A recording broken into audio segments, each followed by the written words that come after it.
Hi, this is Elena. I'm here with Kona and Nala, and today I want to talk about self-care and the two different ways that I see it and the way that I feel like it could really help you in your day-to-day. It's even something that you could look ahead at your week and plan for. So the first type of taking care of yourself and the way I'd love for you to think about it would be thinking about it like a structure or a discipline that you place into your week or your day in order to help you be really healthy and care for your body and your mind and your heart in the best way that you could possibly do it. Now, you might not always want to, is the thing. This isn't based on your feelings, it's based on what your brain knows is good for someone, right? And you want to take care of yourself.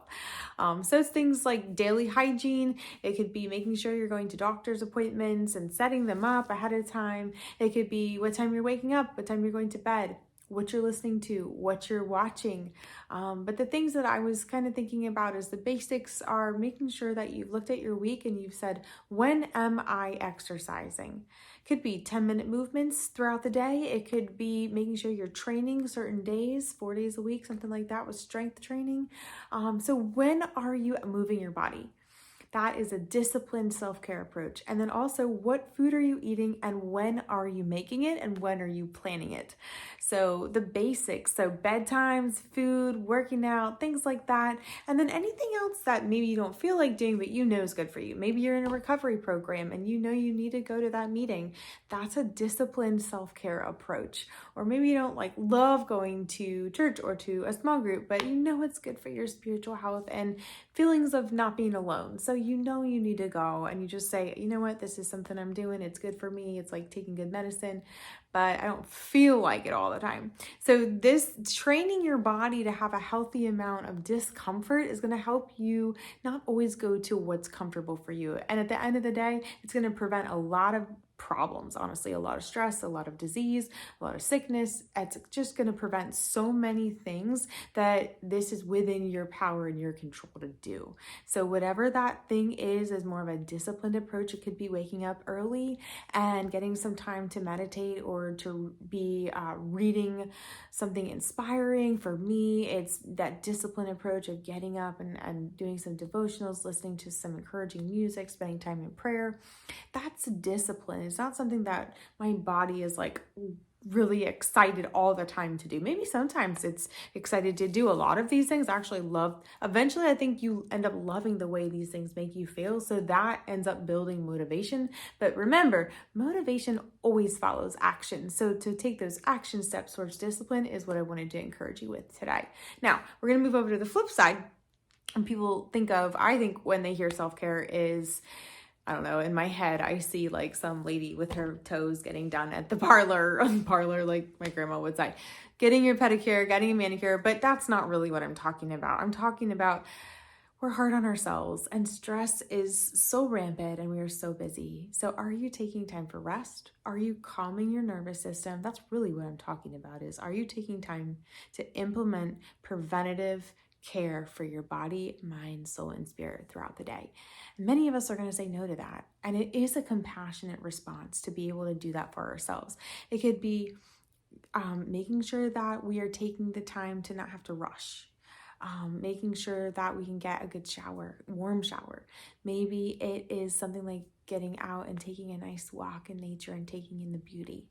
Maybe it's calling a friend and having a really meaningful conversation and being heard, having someone to share your emotions with.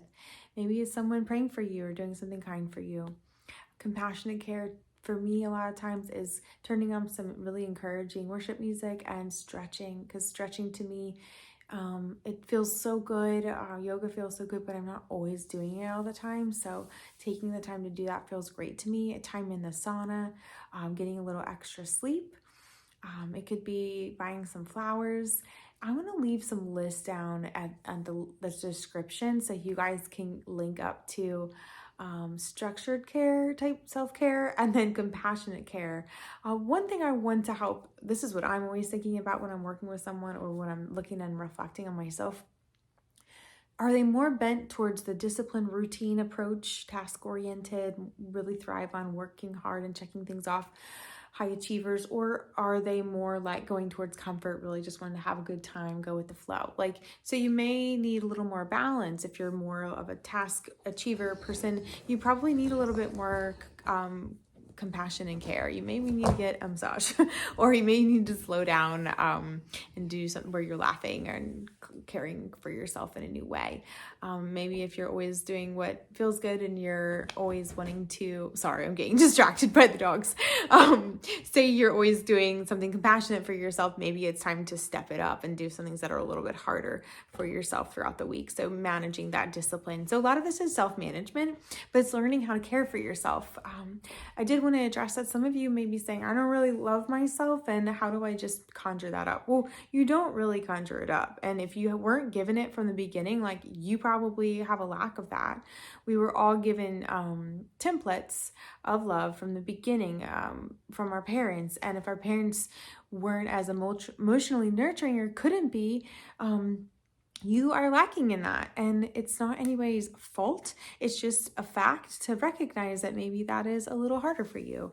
And so maybe the goal would be to find some people who are encouraging and loving and give a lot of forgiveness and empathy and encouragement and care. I'm finding this world to be lacking in encouragement. So find some encouraging people who can really reflect back your feelings and be good listeners. So that's one way to begin to develop more of a compassion for yourself.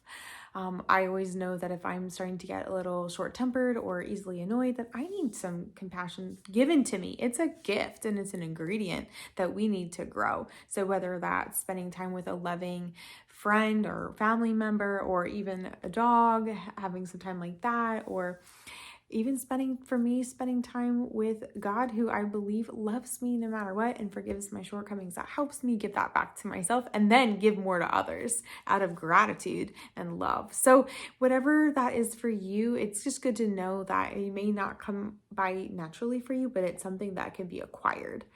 Okay, so if you have more questions, please feel free to leave a comment down below. So this is just the concept of self-care. We can't grow without tension, so we need structure, we need discipline. It's so important for our health.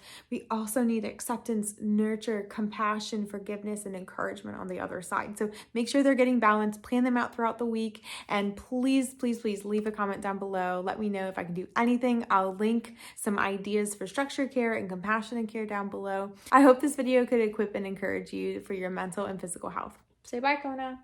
Bye.